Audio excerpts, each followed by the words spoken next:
Kromzari, Elite TV ki mirep the candidate miyang tabiri wa sing Muhammad Taram Okchari ngasi ay khoi na unajagdori ba candidate siya take na sunate khoi khundrak pam assembly constituency da mirep oigadori ba khoi takhelak pam Ronen Singh ni mana kari gidamak ta khoi politics sangai ba politics sangam batung na kari toge khalli ba aduga hai ba khundrak pam kendra kari sothari aduga karam be area de hana priority thamakanda Kendra Sakapa Purakani, Manipur Haji Labor issue Sida, Maki Wakal Kari Lay Habdu, Kang never get Tanza, the Nicolas Zagadoribasi, Ahmada Ronan Mutaram Okshari. Taram no Okshari, a Sigi electric Langbi, Eva Maru on Panching, Amasung Agi Kendrick Sidaraba,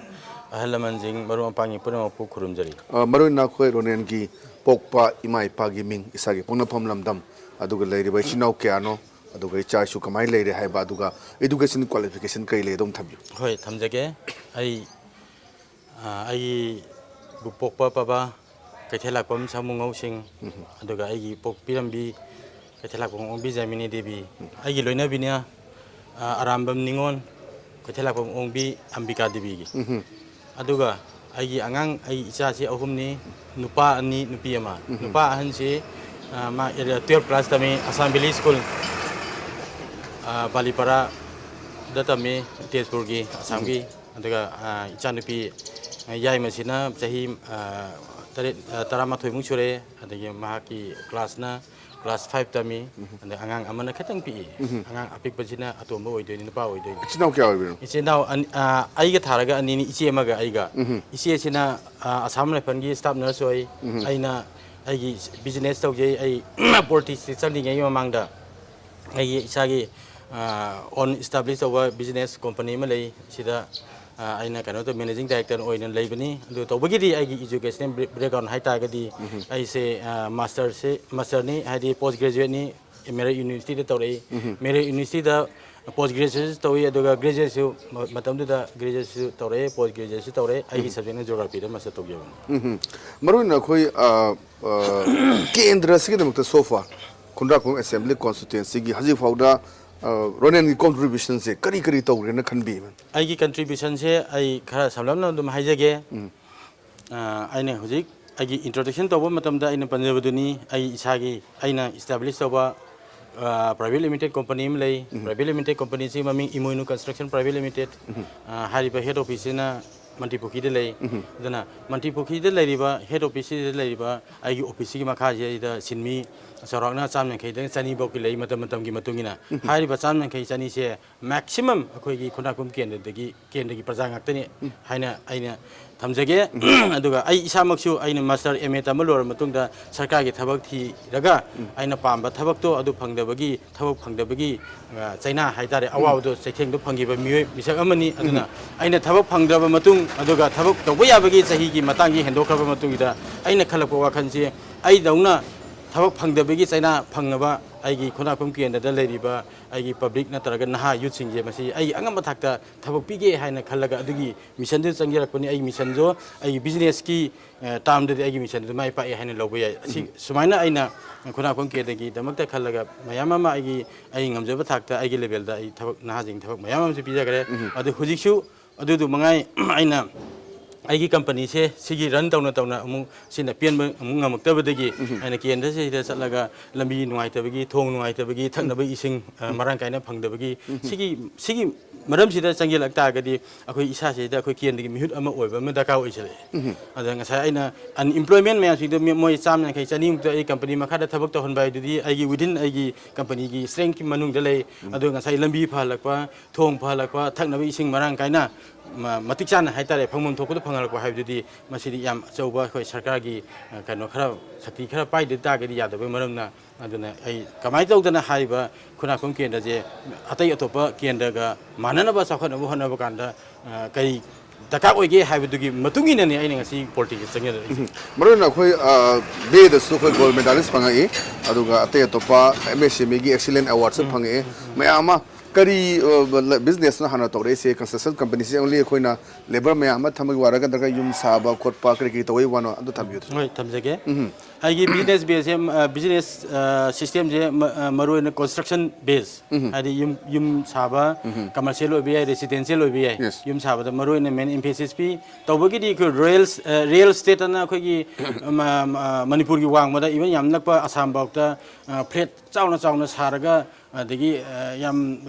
kana apartment chauna saraga apartment mak da flat toraga yon bagi system adumakti khoi gi manipur se di sang quality bani na hoi maximum aina paije ba project se private residential pai adu commercial da hoita ga ju hana building salo matung da anova material manipur da phangdaba india da phangdaba india gi wang madagi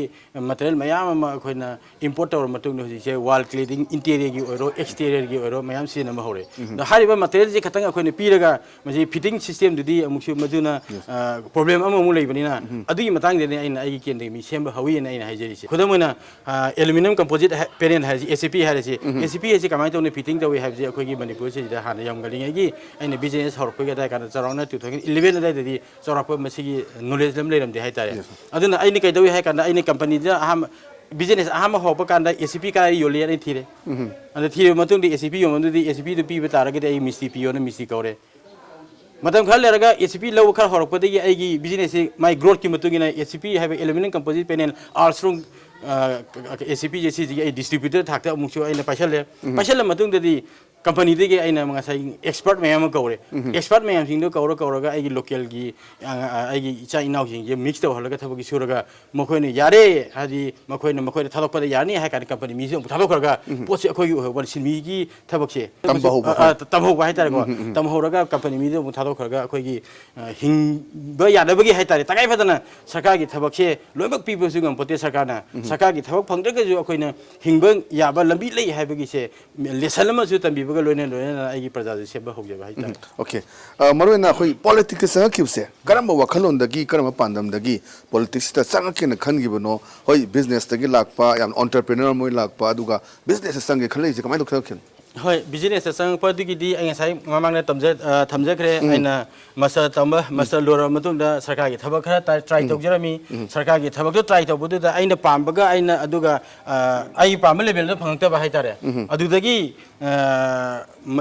thabak tawba yabagi sahi matam hendokhiba adu maram khara dagi ai se aina thabak taw ge haina khalla kana thabak phangdabagi awaba nangi bading do ai gi kana gi khunapam kendra da leiriba na khadi adu awaba du kohon ge haibagi mission du da ai sai mamang da su tamjagre haina khanjai politics sang pe matang se aduga adum leire aduga politics sang mai matang se di ai si jo mamang da panjagre politics sang ji kai to ge da aina ai khunapam kendra gi praja sin lei sing je kana to thabak phangdabagi adagi family economy khara chakhotna bagi mateng pangbadu pangjare makhatana masi amu makhatana mateng pangna mu honara pa kanda lambi thong phalaktaba thakna bai ising marang kaina phangaktaba sugumba issue mayam lakpari agriculture da hairo kunna phum kendadi around 80% of the total population in the agriculture da base tawung aktani agriculture da base tawuje huji yangasi huji se November yorokadore so yopa kan jadi harvesting hogani harvesting ji lore matung da adum pura hangram ba ngakte leideni akhoi kanu si labuk sing je aduna hayang kam kanda amu se agriculture je amu kanomba amu ho sina ba mu horokadagi hai kana akhoi gi leiba len sing je junjura dai dane marak sing ji pura akhoi kaim sina dana leideni ba masida kaim akhoi effort khara pi taragadi family income su oiba aduga akhoi gi kendra su sakhot chaba aduna ithei lakhong gum kai gum kha pi taragadi adu akhoi gi kendra su sakhot pa oidoi ni aduga leibe mi sakhot pa isa gi family income ji sakhot ta gi mi su sakhot lakani living standard sakhot lakani angang isa issue ji gi tamaning ba school da tharaga tamaning ngam doi ni mi oi bena khwai dagi akhoi na main emphasis pi gi human resource ne ba human resource hana develop tor matung da tab dam sakhot ka done paisa na heta sakhot pa ya ko na te dana aham da khoi ni human resource sakhot na bagi lambi mo oina family economy je khara sakhot na bagi si wakhanda plus thangna ba ising marang kaina phangdaba lambi thong nuai taba hoji oja hoine lingbirak pa kanda asai dagi horomani khuragom kenda hek chang pa hobodagi lambi si nuai taba horne duna कनोरमदगी इम्फालमदगी थौदरक कांदा खुनाकम केंद्रसे कदाई you're हाय कांदा मिट उछल driver थौदरग मिट उछन तागदई कदाई you're I HYBE ngमनेबा लंबी से थोक HYBE तारि खुनाकम केंद्र हौरे आई HYBE ngमदोइने अदु सुम इशू मयामदगी आइन पॉलिटिक्स चंगेरे यम फजब थंबी लक्ष्यनिंग सिना मु अखोय खुनराकपम केंद्र गी वेना ख्वाइदगी सोथरी एरिया से कनो से लंबी थोंग मतेन पंबिरे अना लैंग कमाइन तौरी अदुगा मई से अखोगी मई लेनी सिंग कमाइन तौरे अदु अना लैंग गी अदुगा अखोगी लाइक लाइक सुगिसे से कमाइन लेरियम एरिया से हम चावे न कोल से खुनाकपम केंद्र गी ओजाना से तापि खुनाकपम केंद्र गी ज्योग्राफिकल लेने रे यम चावी अदु पॉपुलेशन जो हजि से सबसाबा पॉपुलेशन दे हाइब ngमदि तौबगी टोटल वोटर जे 26800 मुले चरकना अदुना लेइ फेम जेदा अखोगी ngसागी हामद लंबी थोंग हाइजरगे लंबी थोंग गी आई पंजाखरे लंबी हाइजिदा अफब जगह अमुग लेत्रे हजि सिदा स्वाय जगह जी खितंग फै हाइब पोट मा खितंग खर फै हाइब जगह पिकअप तोगे हाइब पिकअप तोनिंगा लेत्रे खुनाकपम केंद्र मनों सिदा तो तेली अखोई यादरे थंगनब इसिंग जे आइने लेजेब युमसे सिमुसि खुनाकपम केंद्रगी हौरकप मचिन बाजाररोमदा ख्वाइदगी नकप जगहने हादि बाजाररोमदा हादि इम्फाल शहररोमदा खन नकपाजी खितंग चखतप हेली हाइना पानबसु याइदना सि जगह सिदा इसिंग लेरे थै आइखोगी सिदा लैबा पुखावदा लैबा लाइटान पुबीदा लैबा सेम मसि खेनब केमथ लैते हादि सेफ ड्रिंकिंग वाटर सरकारने पीबा अहोंग मनदा सरकारने पीबगी इसिंग थकलब सिंदी अदुम 100% दि हाइबा नुआइते अदुसे मोर देन 90% दि फंगदे हाइना लबो याय अदुना मसिने फैमिली इनकम ने कमाई तो सोन लगे हाय कांदा अखोय आई इसामकी ओरो आइगी थंगनब युमलों केरो नबसि ओरो मोखि नुतिगी सिननब थंगनब चानब इरु माइथे जन इसिगी लैरगे सिनरे थामदा at least 1500 to 2000 mi maya chale asi kari gumada sarkar na khoi gi safe drinking water moi gi lemon na khoi gi toti ising na haina bodo modu phangta agadi maximum 250 adoi ta de tham kya mangi 1500 600 around 2000 mu mangi we paisa jina khoi na khoi gi manipur gi khwadi sana bi mong da lottery yauro na tender yauro adu de paisa saving type of saving am tok ta agadi sahi mangai matung da sahi tarai matung da ma sam lakh ki ma mapu oi doi ne ba hayo posi mang bo oi doi ne ba aduna khoi na kumna nuti gi na ta tha gi kha chakhi bodu da khoi na total amount da kya oi gi hai ba do sahi manga gi tara gi de khoi na budget du puthok ko ngam de bai wani masi yam chawa ahoba amsu oi ri ba khoi family income da thang na bai sing walak pa di hai tare samanai lambi jo panji ge thongju du na connectivity si yam soli irin turen gi both side ta khoi gi kano lei khunakpam kendra gi population lei songwang da lak chat ke hai tare ga di koina chat be kilometer manga tu koina chat be yauri adi connectivity du failure ko de aduna sigi connectivity si yam phajana transport and communication ju yam phajana failure aduna khoi gi hiji panjaki ba 80% of the total population na total family se based on कहीं तो agriculture दे base दौबनी ना agriculture से खितंग चाखोल मतुंग दा agriculture दे मागी agriculture की थोलकपा product पेदीबु ओबे याय कोबी ओबे याय खामेन ओबे याय ओनिबु ओयजनु पुथोरिबो प्रोडक्ट सिंग दो सिदी अदुम सब्जी मंडी जे ऑल ओवर इंडिया अदुम चनब ngakte कदाय दनो सब्जी जोन बमदि लेदोनि दा अखोय सोंगी साइके दि लमलोंनि खोयगी सगोल मांगदगी ना लमलों बाउची चनबो होनबो का अदुम मति वा खरे अखोय लंबी थों फतबगी सब्जी खरा किचन गार्डन दगी ओरो अमा ओरो खरा खक पुथोगा युमगी इमुंग मनुंगी चलनी नोमगी लुपा चंगा ओबे याय चतु ओबे याय युमदा हिंगोना थाजा पोतो योलुरगा अदुई पोतोना मुक्सु योथो मतुंग दा नोमगी दगा लेरे उम पोरकदोइने सिगी चनबो होनबो कांदा क्यां वार लंबी फतबनी ना कदोरे अखोगी पब्लिक ट्रांसपोर्ट सिस्टम ऑटो ओबे याय मैजिक ओबे याय चि लुपा तरा लोबे याबे जगा दे लुपा कुल लौरे मेंटेनेंस खंदे यादे मोइ करबारनी आदि लुपा सही तरा चकदबो ऑटो रिक्शा दो अखोगी लैबा लंबी जे फतबजी चतागरी सही कुन चक सही तरा चपे यार मंगा तेंजे लगदोइनी मंगा चपे यार अनिंगा तेंजे लगदोइनी अदुगी मेंटेनेंस तो प्लस तोरगा सोना कन बरा दुम लेपकनी मांगी से कनादा मांगी हागदा अखोई पब्लिक ते मांगे असुबा अमांगबा असोइबा असोनबा मयाम से उरुदबा ओइदि फबा उरुरबनिना अतय अतोपा स्टेट हाइतारे इंडिया की अतय अतोपा स्टेट इंडिया की वांगबदा अतय अतोपा कंट्री द चचरबा मयादा अखोइने थेंगनैबा मयाम दो थेंगनैबा मयाम द अखोइदा थमोइदा फील कई फील तोगे हाकाना सिगी कंट्री सिना नत्रगा सिगी स्टेट सिना सुक्याम चाखोलगा अखोइदि कैदोबगी चाखोपा याद्रिनो तगा चाखोपा ngमदिनो हाबिगी इसा इथनो क्वेश्चन नम लाएबा अदुई क्वेश्चन दुगी आंसर नै ngasi पिबा होगेन ओके हम फहम तम द हेल्थ सेक्टर सिदि कमाइन तोगे हेल्थ सेक्टर जु कछु फबा ओइदे डिस्ट्रिक्ट हॉस्पिटल अखोइगी कनोदा इम्फाल ईस्ट डिस्ट्रिक्ट हॉस्पिटल जे सगोलमांग सागदे तौरमे लमगी तुगी कई खै येनब खरदगी सगोलमांग लेबम थोप नत्रगा लेनी हायना खलंबा डिस्ट्रिक्ट हॉस्पिटल लेते प्राइमरी हेल्थ सेंटर मचा मचा खलै अदुदना टोटली जेनिम्स नत्रगा रिम्स त चपताबा ꯁ꯭ꯋꯥꯏꯗ ꯀꯔꯤꯝꯇ ꯑꯩꯈꯣꯏꯅ ꯏꯃꯨꯡ ꯃꯅꯨꯡꯒꯤꯗ ꯍꯧꯖꯤꯛ ꯍꯧꯖꯤꯛ ꯂꯩꯅꯔꯤꯕ ꯏꯃꯔꯖꯦꯟꯁꯤꯒꯤ ꯗꯦꯂꯤꯚꯔꯤ ꯀꯦꯁ ꯑꯣꯏꯕꯤꯌꯣ ꯑꯦꯅꯤ ꯑꯦꯛꯁꯤꯗꯦꯟ ꯂꯝꯕꯤ ꯐꯠꯇꯕ ꯑꯃꯁꯨ ꯂꯩꯔꯦ ꯊꯥꯞꯄꯒꯤ ꯑꯃꯁꯨ ꯂꯩꯔꯦ ꯑꯗꯨꯗꯨꯅ ꯑꯩꯈꯣꯏꯒꯤ ꯈꯨꯗꯣꯡꯊꯤꯕꯒꯤ ꯂꯝꯕꯤꯗ ꯑꯗꯨꯝ ꯂꯩꯕ ꯈꯨꯗꯣꯡꯊꯤꯕꯒꯤ ꯁꯥꯏꯠꯇ ꯑꯗꯨꯝ ꯂꯩ ꯍꯥꯏꯇꯥꯔꯦ ꯍꯦꯜꯊ ꯁꯦꯛꯇꯔꯗꯕꯨ ꯑꯣꯏꯔꯣ एवरीवेयर एवरीथिंग ꯍꯥꯏꯇꯥꯔꯦ ꯑꯦꯡꯒꯜ ꯈꯨꯗꯤꯡꯃꯛꯇ ꯑꯗꯣ ꯑꯦꯖꯨꯀꯦꯁꯟ ꯁꯦꯛꯇꯔꯁꯤ ꯀꯃꯥꯏꯅ ꯇꯧꯏ एजुकेशन सेक्टर से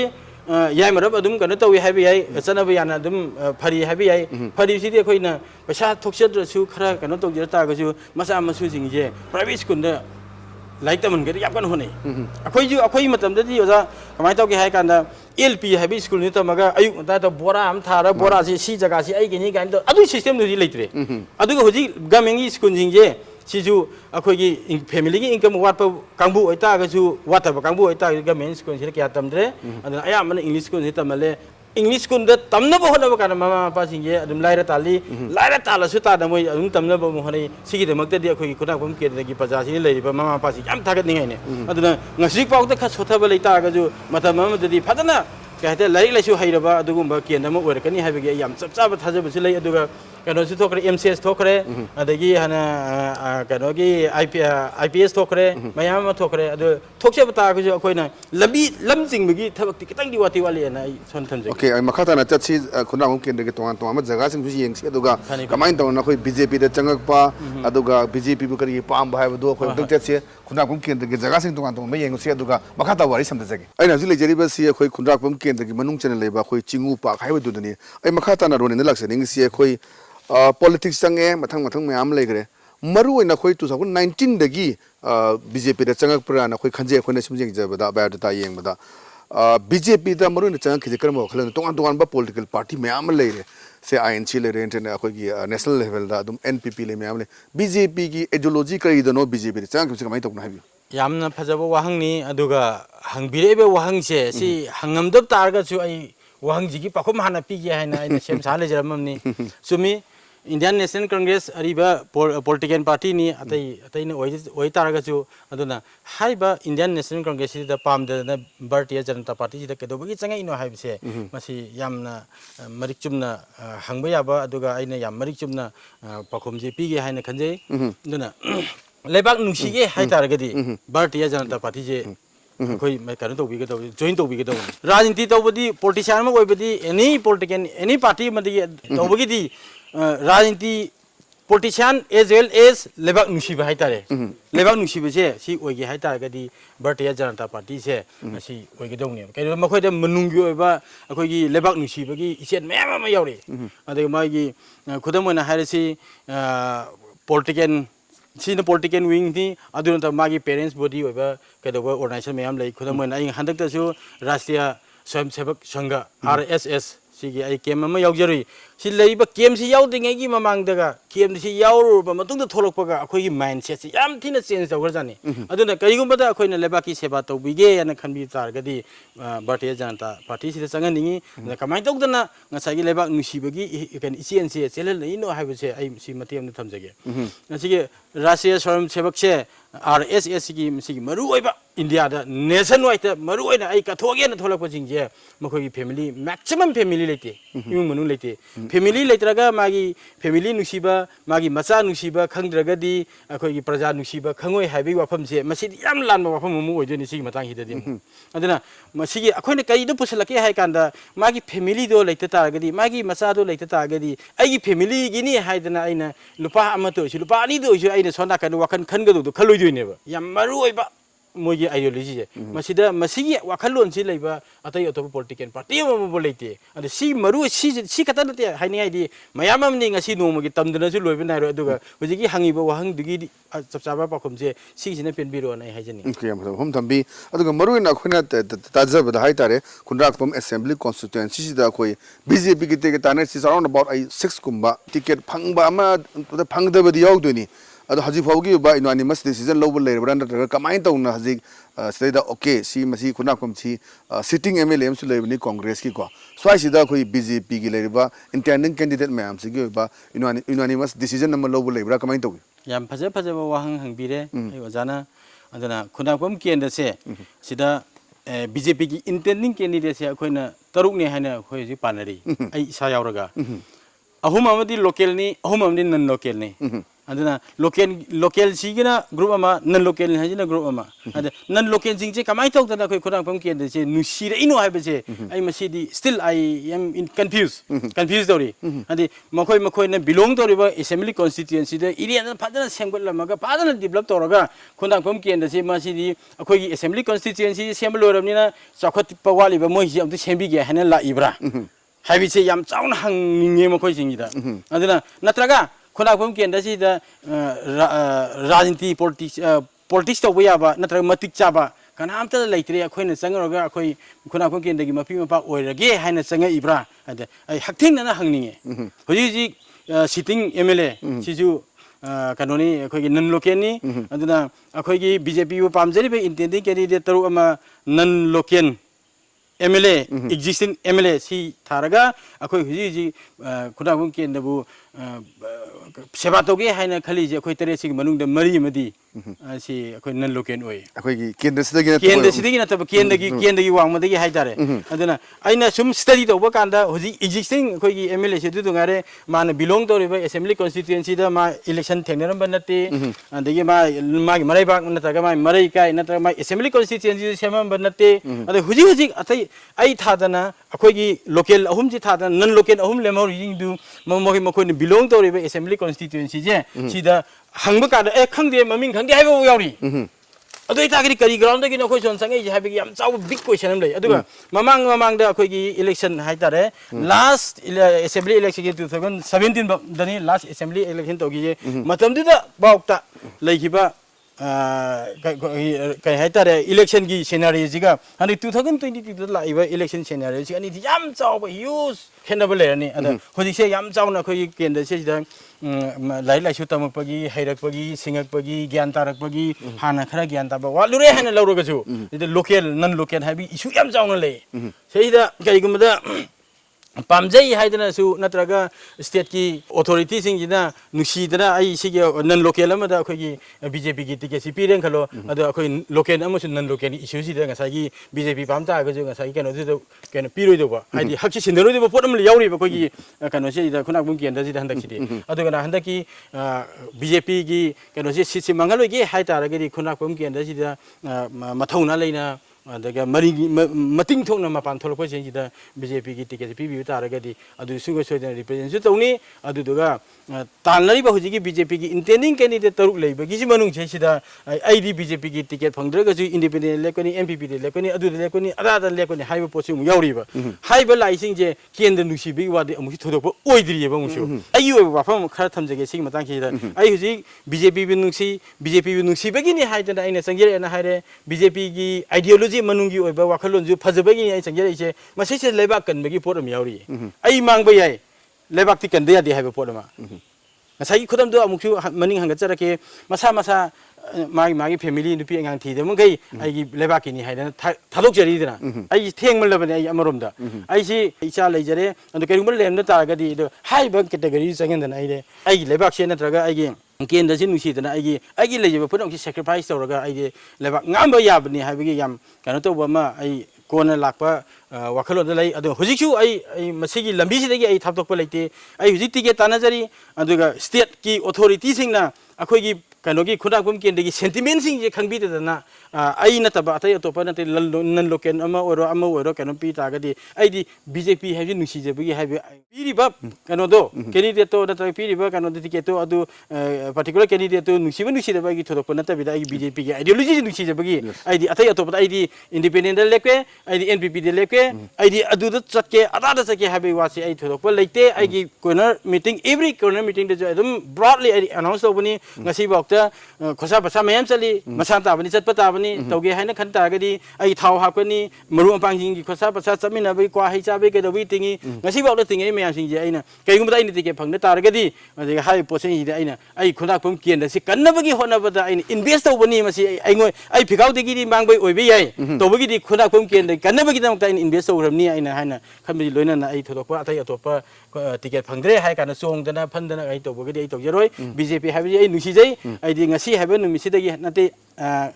ไอ้เนี่ย BJP ให้เป็นที่จะ join ตัวเป็นหนุ่มตัวตะกี้ที่ไอ้เนี่ยให้ชีวบอกว่าไอ้ดี BJP ให้สิเลี้ยงนั่นเลยจะกันให้ ผมทำบีไอ้มาคาตานาลักษณะสิ่งมันรักษาเตียนเบรกมันหลุดจากเบรกมาตุ้งดาโรเนนมาคาตานา elections the by chance ไม่พากดีกรีตัวปามีกรีตัวกันนักขลีอะดูก็ state security บัตรวันตัวมา issue สิ่ง health กิเลยดีบ้าดูก็ drug กิเลยดีว่าไม่อามา unemployment เลยดีว่าไม่อามสิ่งสิ่งมาตั้งกันสู้มาคิดว่าเขาลุ่นกิเลยทำจากso because อาทิตย์มาเบรกตัวเราจากเบรกมาตุ้งดายามตัวน้ำมันจะรักไอ้คุยเบรกสิงคาเพลเซไอ้คุยเบรกสิงคาเพลเซฮอนี่ที่พันชีสาวขัดคงทางหันจิเลสีजाती जाती खाई देने कोरोना लांचन ठेकने रसे कोरोना लांचन ठेकने रसे आई कोई वैक्सीन का प्लेसी कोरोना भी हम रसे पंछी साउखर माई कईदा हन्ना पालसे पंछी साउखर माई कईदा हन्ना पालसे असेंबने अखोई पुने वैक्सीन कापथोक्तुना कोरोना दे ngaktokतुना हानिगि पुनसिबो हंजनो हनाबदा अदम सरक याबी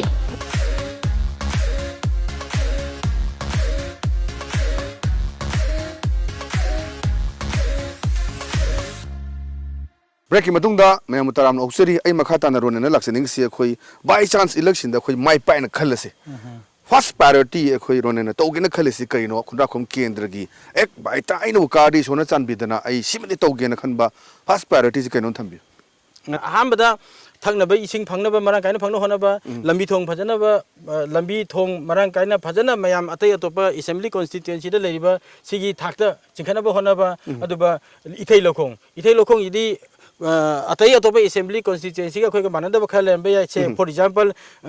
ทางบันไฮโร่อันนี้ยาสกุลไฮโร่ส่วนที่อิทัยโลคงกี่ถอดไปมารู้ไอ้เดี๋ยวไปใหญ่ก็สิ่งที่ agriculture เนี่ยเห็นนะยาม population ไว้แบบนี้นะให้ไปอิตาลีคงยิ่งเชื่อไม่ได้ยามมาด้วยให้ดิบฮิดมอาหุมมาดีเจมาซีหานะสักคนละมาตุ้งเด้อคุยกิน individually family income ได้ครับอะดูคุย promote ตัวเขา development เขาเลยเนี่ยนั่นเขาเลย main emphasis สิเดปีแล้วก็เมื่อกี้ starting สิเดียวเนี่ยสิเดียวเรามาตุ้งเด้อมาทั้งตรงกันแบบมองเด้อไอดีก็ต้องมันสารการนะทับเชมีปุ่มคุยมาสารการทับตัวคนบางคนนั่นแต่ปนีนะสารการทับตัวเดือดก็ชูสมัยตัวเราก็ดีคุยอิชากี income มัน generate ตัวใหญ่ให้แบบखुदम ma'am पीर आई अवेयरनेस मैम तो खुदम हाबद अजू हाईजगी अजू नहाना थबक मैम तानर थब फंग मिसकनी हजिकी थब फंगमदबदो हेन फरे है वखलों लाए थब फंगदब थब फंगदब माई थीब थब फंगदब मैम थब फंगलेब सुमाय तौदना अगुब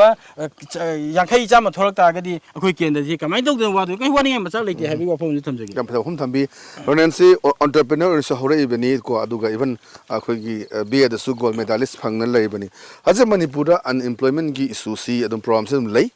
म्यू लाख अनि हम हजि थौ फंग होय पेपुम खुदिमा व्हाइट कलर जो पी बाय दु ओथोकते अदुबु यस सिदैदा अखोई कंस्ट्रक्शन की तौदना तोंगानबा अखोई सिगी कुंडाक असेंबली कॉन्स्टिट्यूएंसी दा मी चाम चनी मथक थबक पीदना तौले हौजि लेबा अनएम्प्लॉयमेंट प्रॉब्लम से दा एजे नहा ओइबा पॉलिटिशियन अमन ओइबा हाइ तारिको करी तो मथौ तायन खली सागी मोत छे अहम खोई इसा जे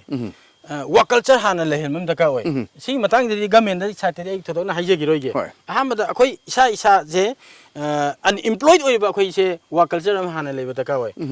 कमाई तौदना लेगदौनो वर्क कल्चर लेरगा अखोई कमाई तौदना अखोई थबक फंगे हाइना लौगदोइनो नतगा थबक फंगनबगी होनबदा अनएम्प्लॉयमेंट प्रॉब्लम सॉल्व तौवे हाइना लौदोइनो हाबी खुदम बचाम आई पिजगे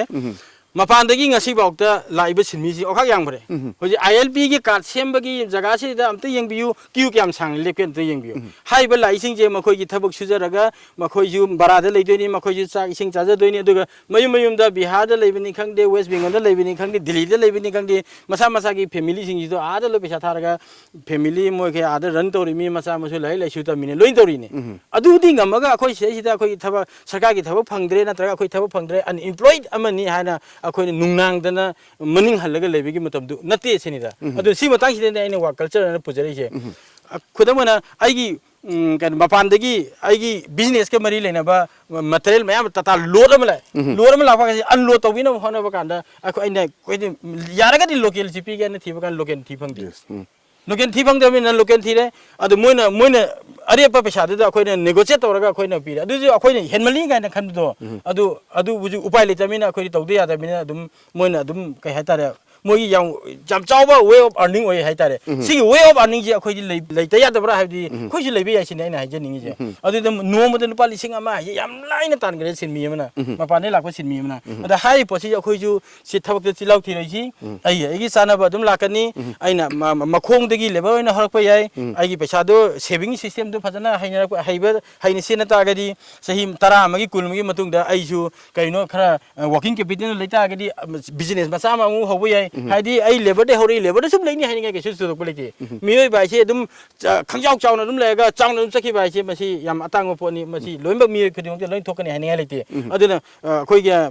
लेजरिबा अखोय गी स्टेट की थाखिददी अखोयना मखा दगी हौरगा अर्निंग जे पिकना हौरगा सेविंग की सिस्टम जे सिगी सिस्टम नि खितंग चनाहनी अदुना आई कंपनी दा थबक तोइबा अंगांग सिंग जे आइगी सही मदा प्रोग्राम अनियक तवे अहाम प्रोग्राम दे इम्यूनो कंस्ट्रक्शन का प्राइवेट लिमिटेड नि आइगी कनो से कंपनी ममिंग से अदुना इम्यूनो हाइबे नुमि से आइना अंगांग सिंग जे अवेयरनेस प्रोग्राम प्लस मोगी पिजब पिथक पर साक्षरा हम तोरगा अमा नंबर 2 आइगिदी सिनमिगी थबकनिना खुसागी थबकनिना खगी विश्वकर्मा की लापमता द सही मद अपॉर्चुनिटी अनिरक फंगे आइना आई अंगांगसिंग द आइना कना भाषण पीबा लेक्चर पीबा मतम आइना मोइदा लेक्चर पीबा कांदा वा कल्चर फजन मेंटेन तौनबा माइ प्लस थबक सुब तागजु अखोइना थबक तगी फंगबो पैसादो फजन मैनेज नत मेंटेन तौद तागदी मदुजु अमांगबा अमने अदुना लुपा करिगुमदा नसाना प्रिपेयर तौ आइना हाजरिबा अंगांगसिन हाजरि नसाना प्रिपरेशन तौ थामदा लुपा लिसिंग 35 लाख तागदी नंगी खरसा फसा लुपा लिसिंग मरी र मंगा खाइदु लेमर यदि सेविंग तौ saving in the form of bank द रिकरिंग यावगेरा अखोई मणिपुर सनरिबा लॉटरी यावगेरा मरुप यावगेरा टेंडर यावगेरा अदुदा इन्वेस्ट तौरगा नंगी गसागी लुपा लिसिंग 10 35 अदुना थामदा नंगना लॉटरी याव तागदी नत्र रिकरिंग तौ तागदी सही तराई मतुंगददी 35 मतुंगददी नंग सम लाख खगी मपुदी होइने लाख खरा लाख 10 ओरबे या 35 ओरबे कुनोबे अदु मपु ओबे तागदी नंगनसु नंग नसाना नंग गन बिजनेस हम स्मॉल बिजनेस हम एस्टैब्लिश होबे यानी सिबोकी थाखिदा इन लेसन पीदना मनहाजी खितंग चाखोनबा अनएम्प्लॉयमेंट हाइबे पोसिदगी सम इरेडिकेट तौनबगी आई यामना अपिकपा अमाउंट तगी हाइतारे आई साइड तगी माइ तौर होना जरिंग याम फजो हम थंबी अचौबा लेसनम ने थमिसे अदुगा हबजिन लेरिबा यूथ छि हाइतारे को यूथ देदा हजसी निसागी प्रॉब्लम से ड्रग की इशू से एवरी हाउस होल्ड ड्रग सिनदबा नुपा मसा थीबसी याम तांगने खुद थेकपदा अयामा फैमिली द इवन अर्बन द ओइगेरा से रूरल द ओइगेरा अयामना फैमिली सिंगसिदा कोई ड्रग सिनबगी इशू से याम हेंगले स्वाइसिदा अजे यंग खगी हाइतारे पॉलिटिशियन अदुगा यामना याम एनर्जेटिक ओइबा पॉलिटिशियन अमोइना स्वाइसिदा करी ओपिनियन शेयर तबनिंगी कोई मणिपुर की ड्रग की इशू सिदा मसी मखन एंगल खरदगी यंगबा याय अंदो याम मरुबे एंगल दि मणिपुर सिदा अखोइना लेमना लेबसे यारिङै इसासि लेमना लेबिदबा लेमना लेतनबा मबा मपासिंगना मागी अहलमनसिंगना होनबिबा मसा मसागा चानबा सिनफम बिबा मा नुंगामबदगी नुमिताबो थबक सुब नुपा मचा मना थबक तो हेक लोरगा मा साक चारागा नुम तुमनिंगे सिंगो सोइदरा नुंगामबदगी नुमिताबो थबक सुंगु सुदना मासागी मथौ मा हेक लेते तागदी मासी फतबा कैदौजिगे कैदौरोजिगे हाबे वखल मयाम खनबो मोहरगदनी सि मतंगसिदा अंगसु ड्रग सिजनरपा याय अमा सिजनरपा याय मयाम याय हामनो पॉइंट अनि सुबो पॉइंट तोंगा तोंगानबा अतय अतोपा इंडिया के mainland north west part side फंगदबा ड्रग मयाम खोय साइड फंगी मरम कगिना हागदी खोयदि इंटरनेशनल बॉर्डर दे लेबिगिनी सिगी इंटरनेशनल बॉर्डर दे लेबा खोय सिगी एक्सेसिबिलिटी जे खितंग चेक तोबम दका होय मरम अनि से या कुमनि यंगदा तागासु मरम अनि से खितंग चेक तोबिबा कांदा नसागी ड्रग की खितंग लाथोकपा ngangबनी हायना आई आसा तोजि ओके हम फजो हम बे हौजिक लेरिबा लेंगासनसु वारोन ड्रग अदना कना चथरी अदुबु हजि फावदा खोगी किंग पिन मैम दमदी फावा ngамदबा सिदा नुति दम फा अगरगी कनो तोबदि ले एजुकेशन सेक्टर सिदा कदंग हजि लेरिबा खोई न्यू एजुकेशन पॉलिसी सु लाखरे स्वाइ सिदा खोई एजुकेशन की लेरिबा रूरल गा अर्बन खेनाबा फंगाइबा खोई खरा मखरि हजि आईटी की इंफॉर्मेशन टेक्नोलॉजी की जोगनी स्वाइ सिदा खोगी CS खुंद्रा पंगी सी सबन आउटस्कट ओरे इम्फाल लगी जस्ट रूरल एरिया चंगे डेवलपमेंट तौनबा हाय तारे खोगी एजुकेशन पॉलिसी सिदा अदुदा एज ए यूथ अमोने एज ए पॉलिटिशियन अमोने करी हाबे नेमि खोई मणिपुर की एजुकेशन सिस्टम से बतांग मणिपुर एज ए होल अखनि यंग बकांदा गवर्नमेंट की कनो सिंग से स्कूल सिंग जे खितंग मींग चगनिंगे डायरेक्टर ओरो इवन अतय अतोपगे तो एजुकेशन की डायरेक्टर होरो एडिशनल डायरेक्टर होरो कमिश्नर होरो मोय मोय की मचा सिंग जे maximum private school na tamong ni masi ki thaja baje moi ju thaja da tai ne government school je moi na thaja ba school am ta ohen bi ba adun kan da khona pom ken da gi wa khatai na te whole manipur gi education sector se da miyang changaga yamna lai ba yamna nungai ba mong da private school da phi thi ba ngam da ba awana mayam lai se leijera su private school na tamani ji kai na machan phaning bai ne ba government school da ju samana private school da tamit bana phangiba education phangiba knowledge bana phangni hai ta gadi kanam ta nga sa gi phi awang mu de kanam chatning oi ba adoi ta gadi government sector da lai ba nga sa education system je samana na private ke manano pukana ba hona ba da yam sawa mati miyeng am chang biu haina ina government ai thamjani okay am phom tambi haji matam su lo sele lo selak bes da politics si sange 2019 dagi BJP yaure a good politician hai se afaba politician ama rajniti wala ama hai se kari mai gun chenmum thoi ma si kari ne na uhum thoi hai ba posi ronen gi mot kai len tham afaba politician ama oige hai tar gadi afaba leba ngak pa mo oige hai tar gadi sagi oije ba hana thadok pi ba yes ai gi ni hai ba poche hana thadok pi ba adugi matang dani ai ngai karam ba political party de join to rai no na ai sai highlight to jagi bu aduna sigi BJP si natana atai atopadi hoji ki hai ba ideology lerambadi yai theoretically lembre yai in practical la kya lakte aduna ni aina ahamba aina thamjani ba point je afaba politician mo oige hai ta gadi isa gi oije ba thadok ba tai leibak nusi ba tai praja nusi ba tai leibak yoloi de ba tai praja yoloi de ba tai ai gi phikau so na ba hona ba kanda praja yon ba leibak yon ba gi kano wakhalon ji thadok ba tai aduna maximum yon akhoi gi khona kum ken da du du mangai re hai ba sing gi mareibak nusi ba gi केंद्र नुसीबगी mummy से खरा ताबा वाली याम कुपना नेनरु the तागजु अखोगी इसा की ओइजबा हाबजे खगा थादो अगा लेबा की ai प्रजा की नि हाबो वाखन जे सोंदा हेना मियंग नता वाखन चंग पकांदा मसी हारिबे नुपा नता नुपी दो ए गुड पॉलिटिशियन हाइनी ओके मतम सुलो सेले लो सेलक बदा हजिक कुनरापम केंद्र की लेरिबा प्रजा सिंग सिदा elite tv gi khuthang da haiba tai lone na kari pausel kari message pb ningi maruina mikhal se la kadorba akhoi gi 2022 gi mikhal sida train thu suba vidhan sabha mikhal sida thengna gadore bani khunapum kendra gi aduma praja sin kai habi ningi thami fajabo opportunity am je ojana pb re anda ai khunapum kendra gi praja sing gi ina haijening badi mamang da last 2017 baki election ga handa ki 2022 gi election ga khara khena ba lei ai gi praja na su khangbi ga ne na khalli handa ti akhoi je award pa karino khuna bum ke da award pa karino haidi human resource ta adigi politician jing da award pa kahi thok pa leite mamang da leram ba mayam do hujik ti leitre leiba khoi gi khuna bum kendra dagi haujarak pa local people jing ji da akhoi na main emphasis pi daga da makhoi da akhoi gi praja gi hak tu sinabi re hairaga akhoi na akhoi gi yum gi lengak chaba haitare ani khudam moina aino ozagi di yum da changa ga ozagi yum da aino pan bana taba ozagi yum ozana panjaba ai yum aina panjaba haibaje sigi se sida puning lubna aduga praja je hujik se singbasu yam singe adigi gyan se yam tare aingonde haina singbasu mayam su thengna jai adu mayam bu jai khurumjari aduna handaki matang simdidi akhoi gi kano se sida akhoi gi khudak pum ken dagi horokpa mabuk mapau phaba adigi tawba ngamba khaitang khoi gi ka hatare atai atopa ken daga manana sikhatpa ngamni haina khanba asa khanba nu pa mada